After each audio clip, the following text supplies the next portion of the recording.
Today, our guest is 10-year-old Jake, a boy who was told he wouldn't survive to his 20th birthday. What do you think a 10-year-old child might do when he hears that news? How can he resist such a terrible stroke of fate? Jake has sparked the hearts of millions, won the entire internet, and half the world is talking about him. Watch this video to the end, and you'll understand why Jake deserves so much attention and what he did in such a difficult situation. Watch this video, it's worth it. How much do you love life? What are you willing to do just to live? And what would happen to you if you knew the approximate date of your death? What if we were all told in childhood that we probably wouldn't make it to our 20s? Little Jake heard that very phrase. Until he was 6 years old, he was an ordinary child who grew up like any other child. But then his mother began to notice that her son was gaining weight, even though he ate the same way he always did. To be safe, his mother replaced all foods and switched her son to juices, fruits, and vegetables. But even that didn't help. Jake was gaining weight abnormally. It took doctors a month to conclude that the boy had the rarest genetic disease in the world, ROHHAD syndrome. The condition is scarce, with symptoms such as dramatic weight gain in a short period, inability to maintain average body water balance and regulate body temperature, slow heartbeat, excessive sweating, and difficulty breathing while sleeping. The average life expectancy of patients with this disease is 5 to 9 years. There is no cure. So what did the child do when he found out that something terrible was about to happen? That his life would be concise?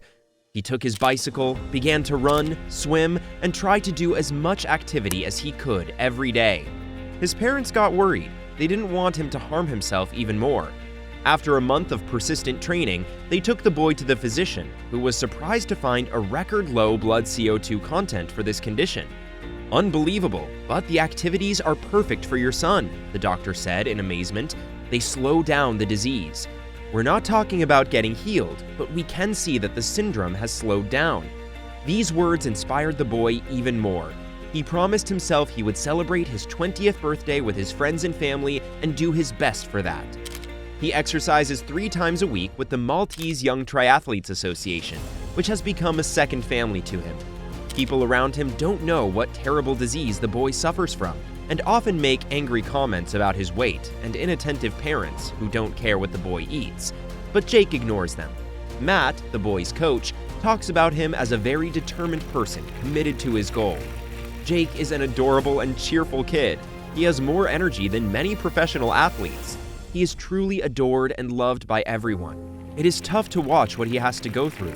As we can see, Jake is a tenacious boy, doing his best to survive. We all know that children who go through such hardships grow up early. Jake is no exception. He's very wise and reasons as if he has lived a long life and gained a lot of experience. After finishing another triathlon during a press conference, he said some words that spread around the world. I don't want to get into the Wikipedia stats as just another sick person who's been taken by ROHAD syndrome. I want to be one of those who lived to be at least 20 years old with this disease. When I'm gone, I would like the parents and children who suffer from this disease to know that there was a boy who could live to be at least 20 years old and maybe even older. I want to inspire others. I want them to understand that life is not over and that you can live for at least 20 years. And I want to show healthy people how to deal with challenges. Only action will help change everything. Acting means living. To be honest, I'm scared. I'm not a superhero. Sometimes it's tough for me. I live like there's no tomorrow. I see my parents sad about what happened. Sometimes we all hug and just cry. And then it's time to catch up, pack up, and go to training. My coach is waiting for me, my friends are waiting for me, and another triathlon is waiting for me. I often finish the last one. Okay, I always finish the last one.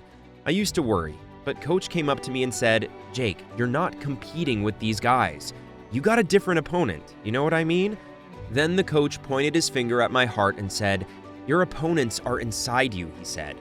After those words, I already look at things differently. I don't look at my watch anymore. I don't time myself. And if I do, it's not for a record. It's just for fun. I don't worry about being last. Each of my finishes is my victory over the syndrome, over myself. At least people who will type the name ROHAD syndrome into a search engine will see my story, and it will help them. And I will continue to train as hard as I can, eat right, and do everything to make it to my 20th birthday.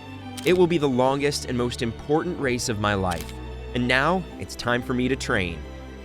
The boy's speech amazed journalists. They began to publish him in various publications, to shoot episodes about him, and Jake became incredibly popular. The whole world learned about him. This in turn drew attention to such a rare disease, and additional research began. Through Jake's example, doctors can now say that being active, playing sports, and being incredibly driven to reach his goal helps to delay and slow down the flow of the Rohad syndrome. This boy may cause a significant shift in treating this disorder and become the first person to live to his 20th birthday. He will live to be 30, 40, 50, and even 70. All the best to you, Jake. Thank you for being here. Be a magnet. Attract the best into your life. And like Jake, don't break when life tries to break you. Be strong when life wants to make you weak. See you soon.